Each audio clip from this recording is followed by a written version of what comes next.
En la presente clase vamos a desarrollar el sistema nervioso que regula el aparato respiratorio y los gases arteriales.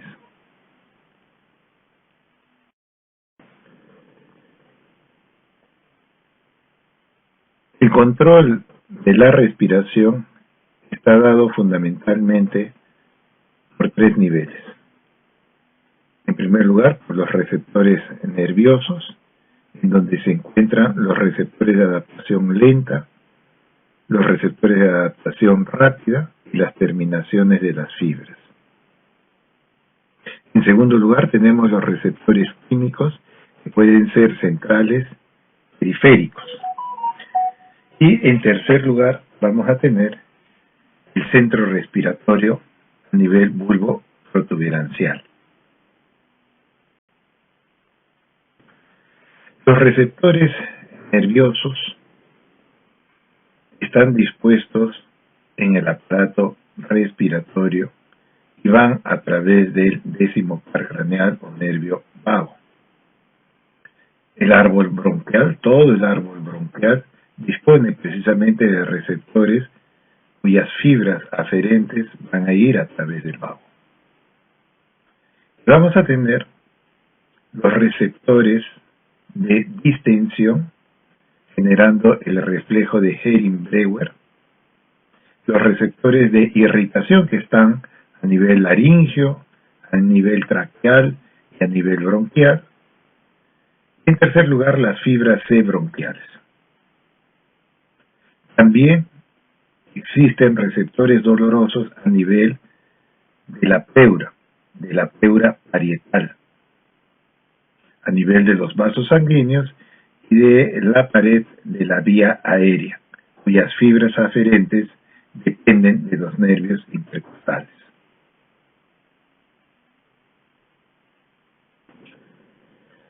Los receptores de adaptación lenta responden al grado de estiramiento de los músculos torácicos en respuesta al llenado pulmonar, mientras que los receptores de adaptación rápida responden más bien a la irritación de las vías por el tacto o por sustancias químicas. Y en tercer lugar tenemos las terminaciones de las fibras, que no son sino fibras C pulmonares, receptores capilares yuxta pulmonares o llamados también receptores J, que tienen que ver con problemas de la sensación subjetiva de falta de aire, es decir, de la disnea, que están localizados en la región alveolar y próximas a la circulación pulmonar.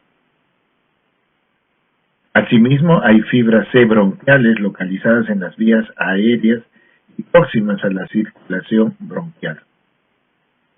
Ambas fibras C, tanto las pulmonares como las bronquiales, tienen función nociceptiva y son estimuladas por lesiones pulmonares, por el llenado pulmonar excesivo, o por una congestión vascular pulmonar aguda, o por sustancias químicas.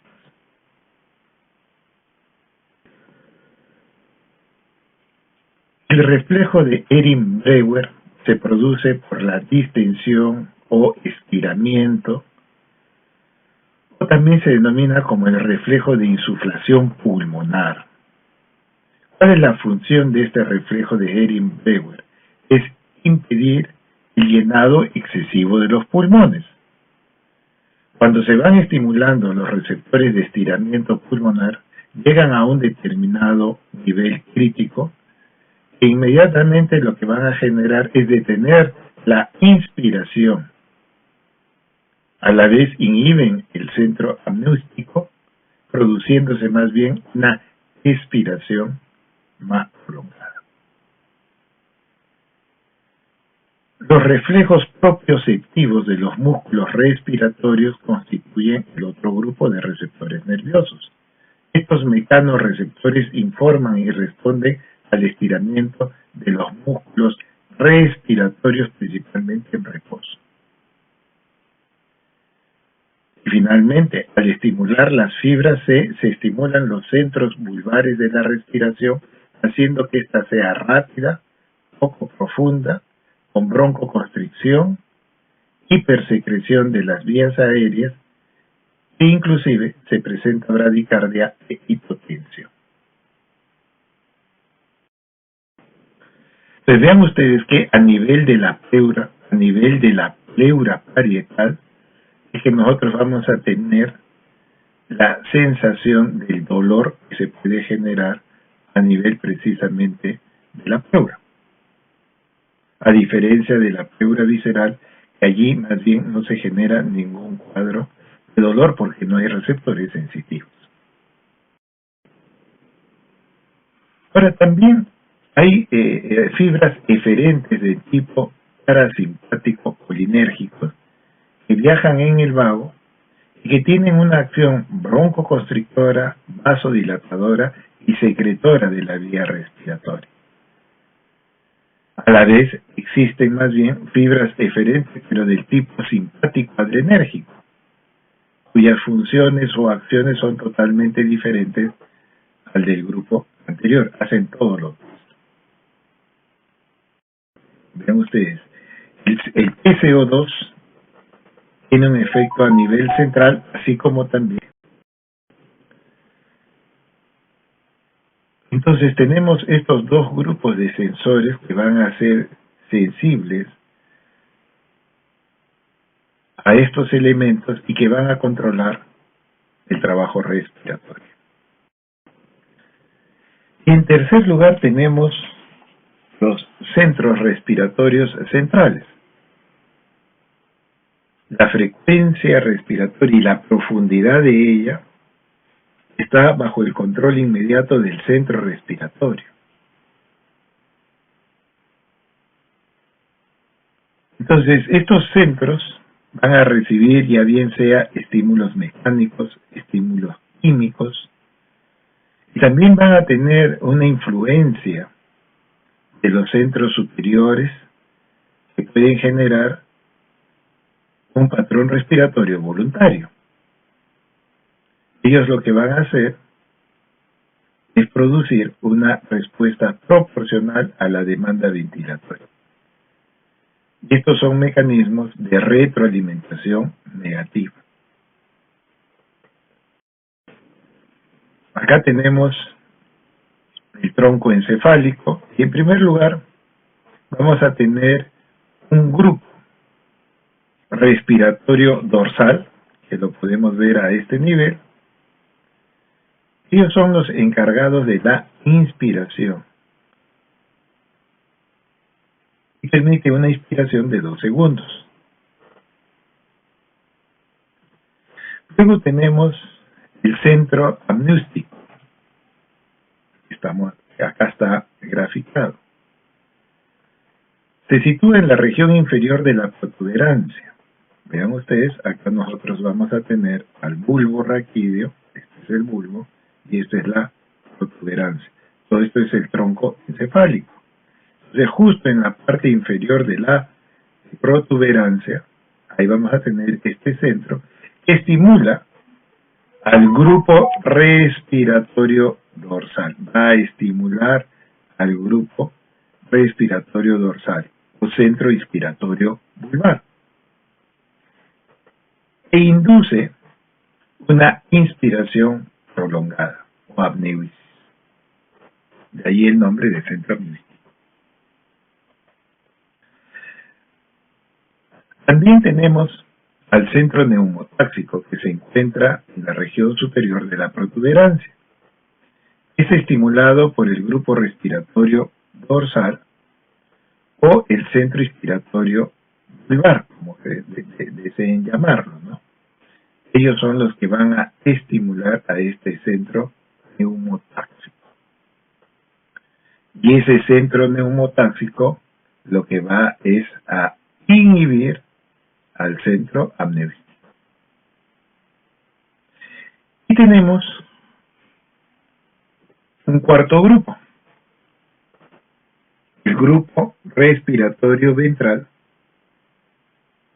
que están inactivados durante la respiración normal.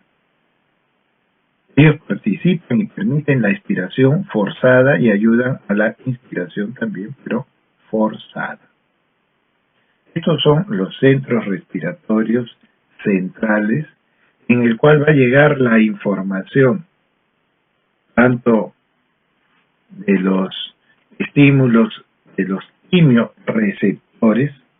quimioreceptores, que estamos mencionando, así como también nosotros tenemos que ver la presencia de determinados receptores que tenemos en el aparato respiratorio.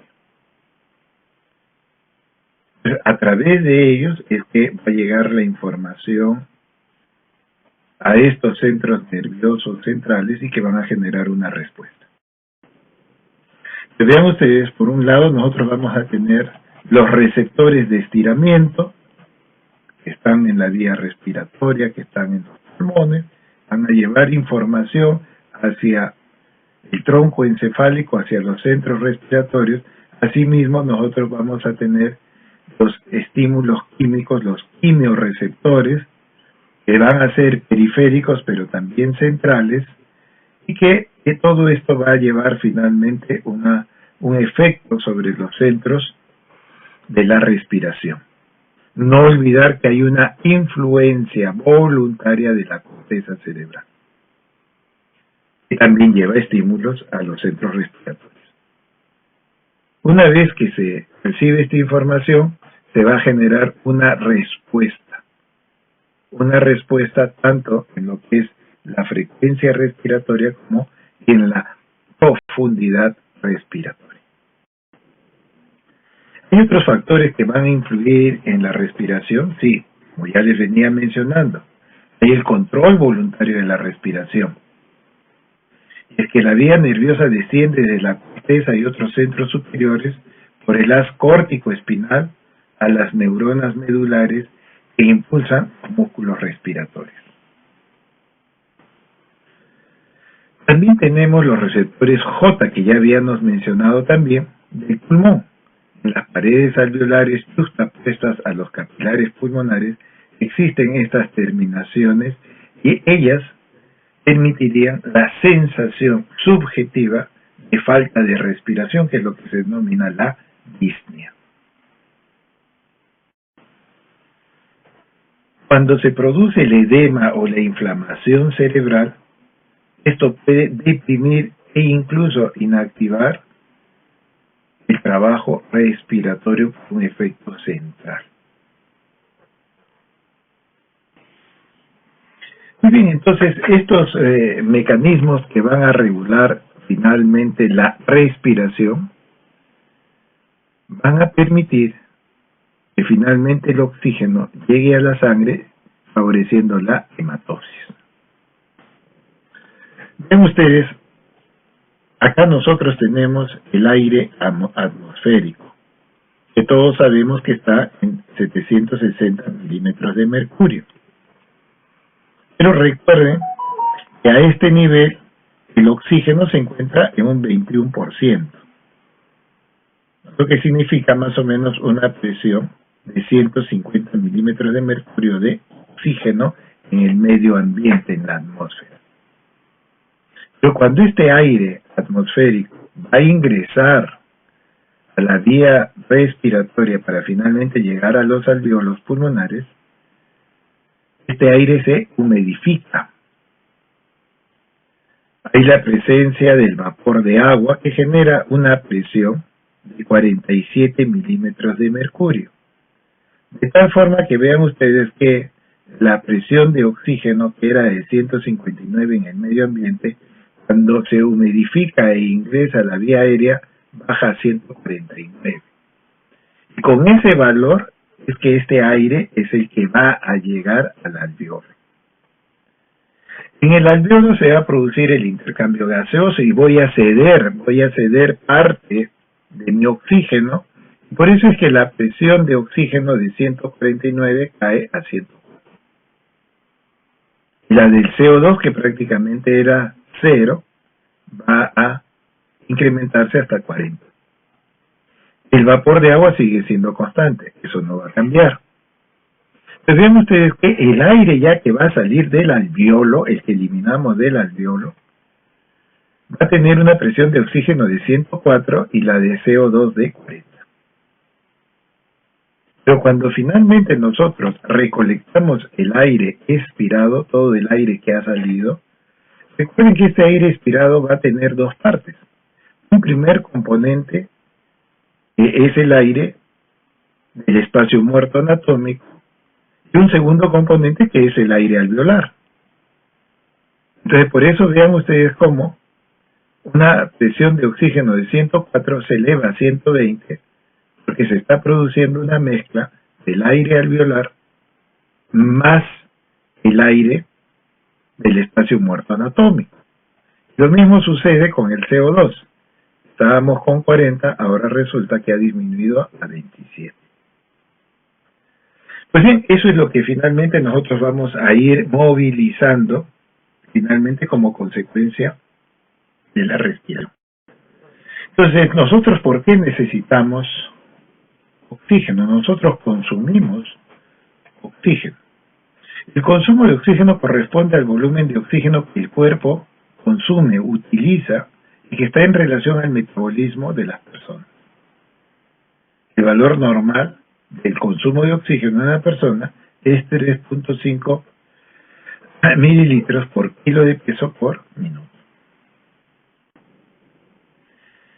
De acuerdo a las ecuaciones de Fick, el consumo de oxígeno va a depender de la capacidad del corazón y de los tejidos para poder extraer oxígeno. Por eso vean ustedes que podemos decir que el consumo de oxígeno va a depender del gasto cardíaco por la diferencia arterio-venosa de oxígeno.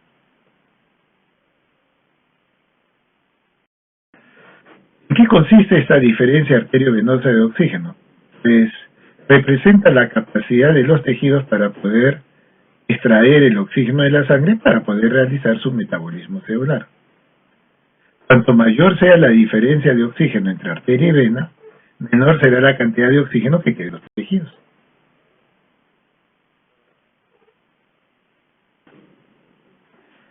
El consumo de oxígeno va a depender de muchas variables: el género, la edad, la superficie corporal, el ejercicio, la gestación, o situaciones que, por ejemplo, que pueden incrementar el metabolismo corporal, como sucede en el hipertiroidismo o en los pacientes con sepsis. El consumo de oxígeno tiene muchas variables. Y vean ustedes, esta es la forma como se realiza la prueba.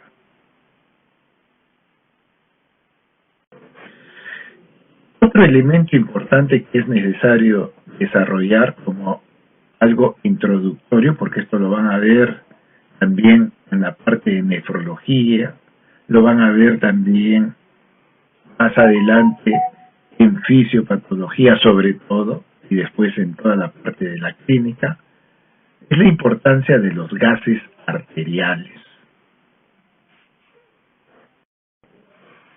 La gasometría que uno realiza tiene por objetivo, primero, evaluar el estado ventilatorio. Nos vamos dando cuenta, fundamentalmente por la presión arterial de CO2. En segundo lugar, nos interesa el equilibrio ácido-base, en donde tenemos que evaluar el pH y también el PCO2. Y el tercer elemento que es necesario a través de los gases arteriales es la oxigenación. Es uno de los primeros motivos por el cual se hace esta prueba, ver la oxigenación del paciente. Vean ustedes cuáles son los valores que vamos a obtener de una gasometría arterial. ¿Qué es lo primero que debemos ver? Lo primero que debemos ver es la presión parcial de oxígeno. En segundo lugar, la presión parcial del anhídrido carbónico. El tercer elemento es la concentración de hidrogeniones. Y a través del pH vamos a poder interpretar bien cuál es la situación del paciente.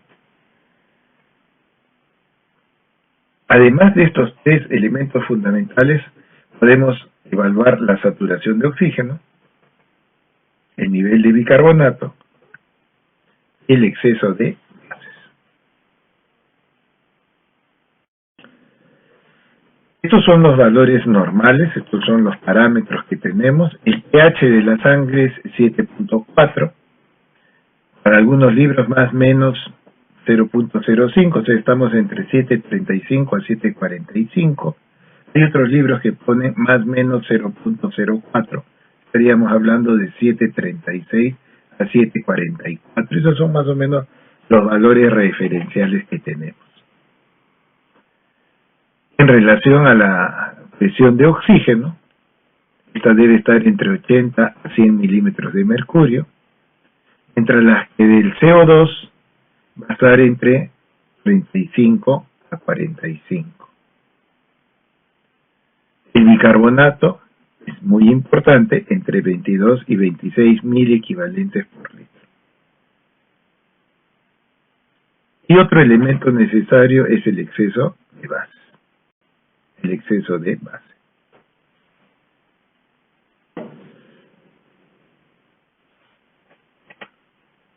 El principal producto del metabolismo en lo que respecta a la producción de ácidos es el CO2.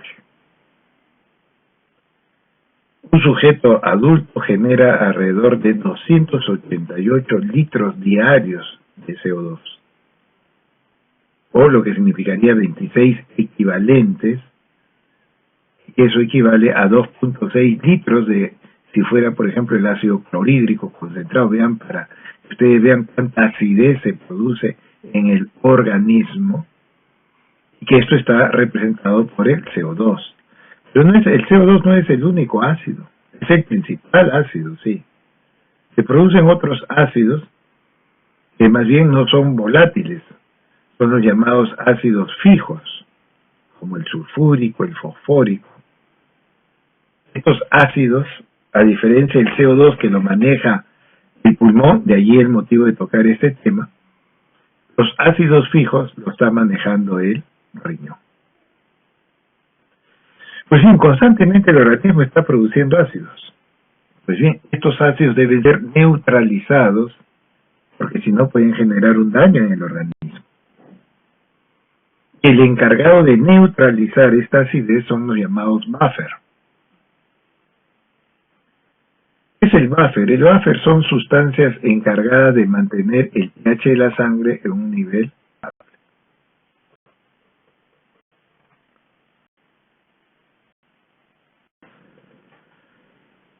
El equilibrio ácido-base consiste en mantener estable la concentración de iones hidrogeniones en los fluidos corporales.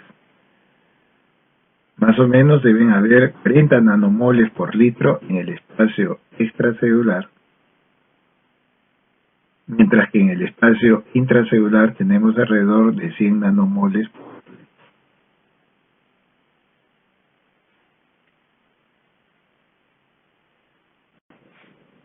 Es importante conocer este equilibrio ácido-base porque permite mantener estable la concentración de hidrogeniones. Porque si no, los hidrogeniones son altamente reactivos y pueden generar daños fundamentales en las proteínas, alterando su función e incluso llevando a la muerte celular.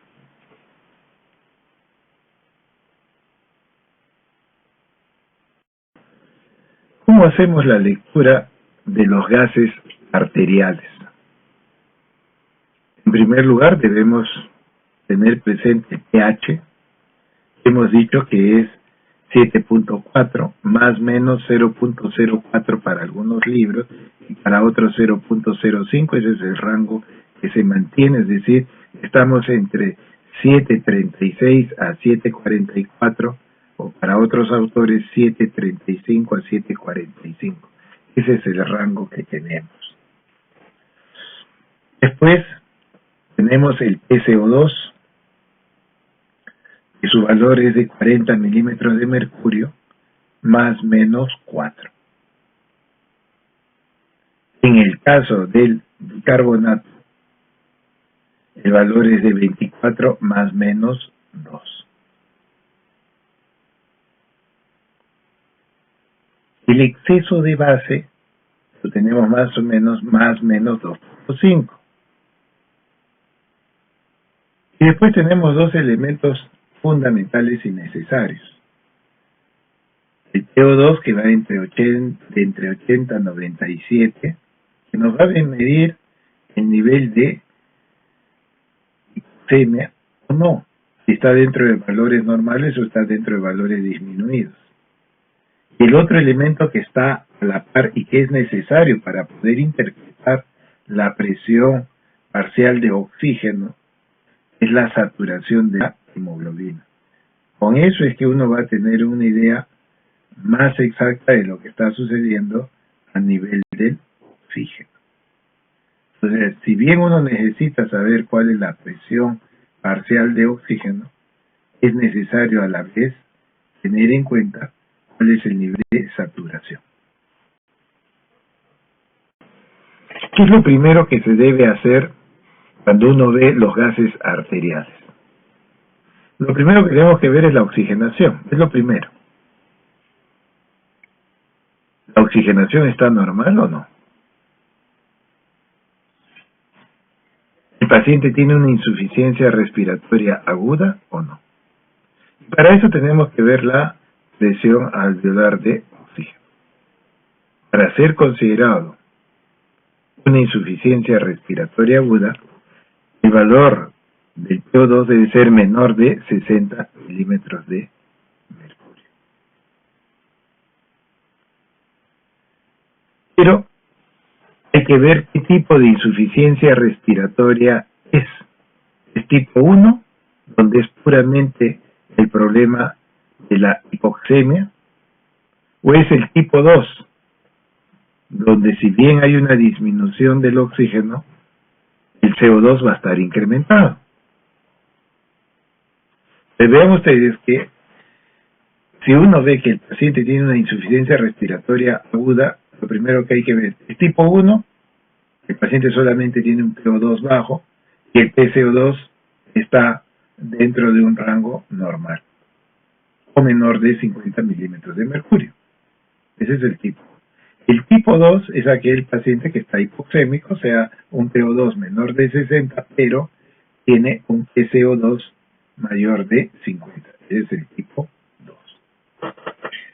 Pues lo que tenemos que establecer lo primero es, ¿ahí la oxigenación está normal? No. Es importante ver, clínicamente se define insuficiencia respiratoria cuando el PO2 es menos de 60 milímetros de mercurio. Y si el paciente tiene un PCO2 por encima de 50, ya estamos complementando para poder decir que el paciente tiene una insuficiencia respiratoria tipo 2. Lógicamente estamos hablando de un paciente que está respirando el aire ambiente con un FiO2 del 21%. ¿Por qué se pone como punto de corte 60 milímetros de mercurio? Bueno, eso lo determina la morfología de la curva de la disociación de la hemoglobina y corresponde a una saturación de oxígeno arterial del 90%. Ese es el valor, digamos, límite. Si está por debajo del 90% la saturación, eso se consigue precisamente con esta presión de oxígeno menor de 60 milímetros de mercurio. Entonces, por debajo de este punto, el descenso de la presión de oxígeno se traduce en una marcada reducción de la saturación de oxígeno que puede comprometer el aporte de oxígeno a los tejidos. Una vez que se ha establecido si el paciente tiene un problema de una insuficiencia respiratoria o no, si el paciente tiene hipoxemia o no, el segundo punto es determinar cómo está el pH en el paciente. Entonces, normalmente ya hemos dicho que el pH va de 7.4 más o menos para algunos libros 0.04, para otros puede ser 0.05, de ahí no se pasa.